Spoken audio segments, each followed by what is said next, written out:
Now, do you remember when you were at school and you did chemistry and they gave us this little kind of glass dish with a little lip on it, either a Petri or a Petri dish, whichever way you want to call it?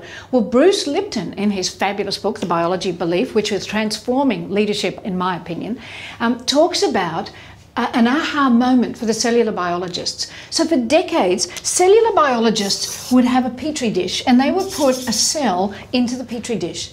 And for decades, they would look at the cell because they were trying to work out what kept cells healthy, what made them sick. So they would take the nucleus out of the cell, they'd take little other things out of the cell, chromosomes, DNA, and then they'd muck about with the cell membrane. And all they did was focus on the cell.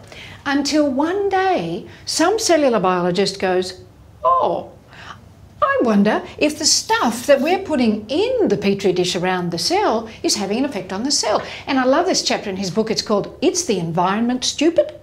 Well, it's like all of us look at that and go, duh, of course it's obvious. Well, you know what? Duh at work. A great leader's job is to create an environment in which people can be the best they can be. That's really a leader's job, to create an environment in which people can be the best they can be.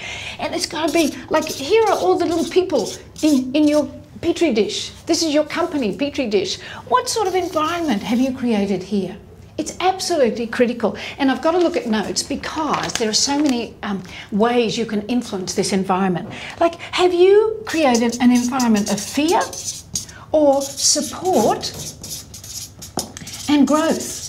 I know it's a bit boring watching this, it's not nearly as entertaining, but these things are important for you to be thinking about. As I'm writing them, I want you to stop momentarily and think, yeah, how much fear do I have in my workplace, and how much support and growth do we encourage and give? Okay, do you have an environment of control or one of self-discovery and that says self-discovery, all right? And participation.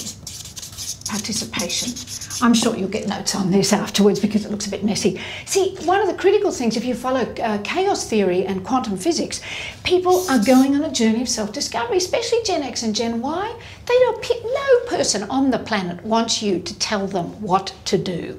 They'll go to the end of extremes to make sure they're not just doing what you told them to do. And if they have to, they'll resent it.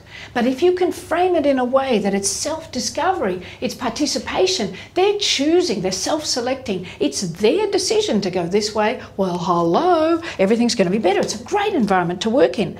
Okay, do you do things that bury and forget important lessons, or do you encourage learning? Are you building a Petri dish environment of learning? Because if you want a learning organisation, then you want a successful company. If you want to do the bury, forget, we make a mistake, we blame somebody and we move on and we do exactly the same thing again. You know, the army in the US, I think they say it's better to learn than die. Oh, that's a good one. And of course what they do, they debrief after everything that happens and they say, what happened, why did it happen, and what do we learn from it? And if you can do that with everything that happens in your organisation, you become one of growth, learning and development, and you've got a great environment, great petri dish to live in. And all the little cells are really happy and they're growing and they're developing, and your petri dish gets bigger and bigger and bigger because everybody's doing more and enjoying it more. So, have you got an environment, have you built a petri dish of contempt or respect? And you know, nobody sits there and goes, oh yes, we try really hard to build an environment of contempt. No one does that. But how much do we really try to consciously build an environment of respect? It's like one of those things that's like given. We go, oh yes, we all respect each other. Oh, we do not so too. There's always politics and garbage going on. So what can you do to try to come back to respect, to build these values in, because they're critical? Okay, have you got I should have my glasses on, a constricting environment, or is it one of inspiration?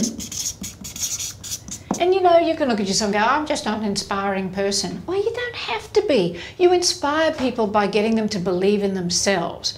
So if you care about people, you truly believe in their bright spots and that they can be the sun, you are going to have a bunch of inspired people, as opposed to somebody constricting them and going, no, don't do that. You haven't had that experience before. let people expand and give them new experiences so they can learn and grow.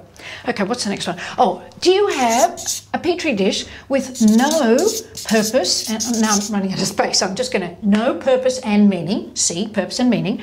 Or an environment where they make a difference. No, it says man, but make a difference. You know, people these days, they spend the bulk of their lives at work working like dogs. You've got to give them some kind of purpose and meaning in what they do. You have to make them feel like they're making a difference. And what's more, you have to tell them specifically how you value their specific contribution to the organisation, to the planning, to whatever it is. But neuroscience is teaching us you've got to tell them you value them and then tell them specifically what contribution you think they're making that is most valuable.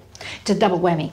So, do you create an environment where people are ignored or they're valued and acknowledged? You know, the number one thing that people want in life is to be acknowledged. They want acknowledgement and recognition. And however you choose to do that, I don't mind. In fact, there is a little way that I teach, and I might give it to you. From now on, anytime you see somebody doing something good, if you want to create an environment in which people can be the best they can be, I want you to take a tip from the Wiggles. The Wiggles are an Aussie kids group. Kids go nuts over the Wiggles because I think the Wiggles acknowledge children so much, and they do it this way. You've got to watch though, okay? They go like this. Now, I'm going to give you guys a choice. You don't have to go like this and look stupid, but I do want you to decide whether you want to say yes or excellent.